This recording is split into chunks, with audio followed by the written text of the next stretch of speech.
teacher, giving us the gift of resilience by using his knowledge and experience to prepare us for what's coming. That's because at his core, Jeff is a teacher, someone who has an unparalleled thirst for knowledge and an even stronger desire to share that knowledge. I'm just honored to have been one of many he encountered and stopped to educate along the way.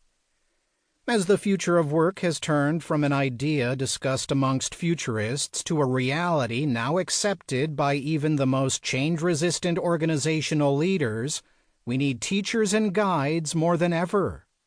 It now feels as though there are more questions than answers, more unknowns than certainties, and more opportunities to shape the future in completely new directions without the constraints that we find so often in the world of work.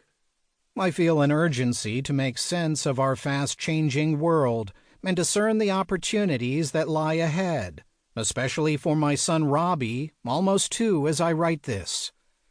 I can imagine no one better to guide us through the disruption at our doorstep than Jeff, teacher, Sherpa, knowledge seeker, and pathfinder. The future is uncertain, but that's no longer something to fear. With Jeff's guidance, it's something to embrace. There is no doubt that the future of work is here, and no better time to let the journey begin than with Jeff as our guide. Erica Volini, Global Human Capital Leader, Deloitte Consulting. Introduction. The difficulty is not so much in developing new ideas as in escaping from old ones. John Maynard Keynes. I've been traveling somewhere in the world for my work every month, often every week, for the past 20 years. That is, until COVID-19 stopped me in my tracks. Suddenly, I had to pause. All at once, the packing, the rushing, and the business travel ended.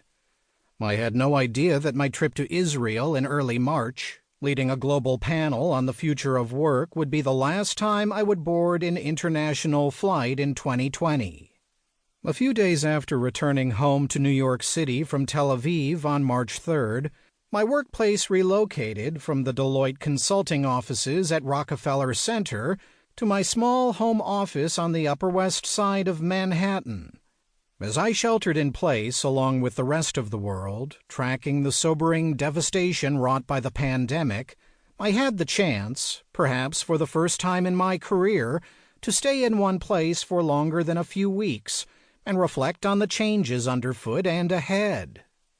My work on this book had been well underway before the global pandemic took hold in early 2020.